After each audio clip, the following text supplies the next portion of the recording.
আসসালামু আলাইকুম। আজকে আপনাদের সাথে একটু শেয়ার করব এই দেশীয় যে পালং শাক আছে সেই পালং শাক রান্না।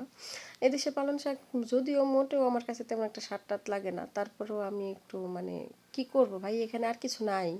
আর স্বাদ এরকমই আপনি পাবেন আর কোথায়? যাই হোক, শাকটা আমি অল্প চিংড়ি মাছ দিয়ে, অল্প শাক, অল্প একটু আলু দিয়ে আর কি রান্না করতেছি। তো সচরাচর সবাই যেভাবে রান্না করে ওইভাবেই রান্না করতেছি, এমন কোনো স্পেশাল কিছু না। তারপরেও শেয়ার করতে হবে তাই শেয়ার করা। আর সবচেয়ে বড় বড় কথা হচ্ছে এই যে মরিচটা দেখতেছেন না? এই মরিচটা হচ্ছে এখানকার মানে গুঁড়া মরিচ। ও না দিতে পারে কালার, না দিতে পারে ঝাল। মানে কি এদেশের মানুষও যেমন নিরামিষা, এই দেশের মানে জিনিসপত্রগুলোও ওরকম।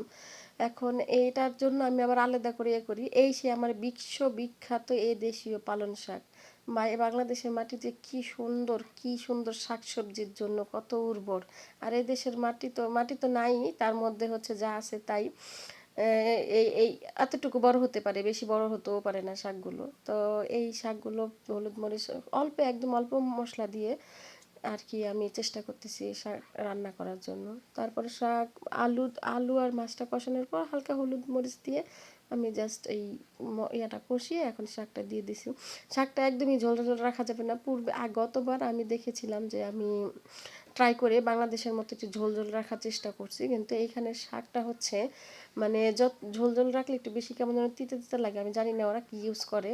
কোনো বাংলাদেশে ওই যে বাংলাদেশ যেমন অনেক বেশি ইউজ করলে মানে সার কেমিক্যাল ইউজ করলে তিতে হয়ে যায় না, এখানে হচ্ছে তেমনি। তো যাই হোক, এই হচ্ছে ফাইনাল লুক। অনেক ভালো।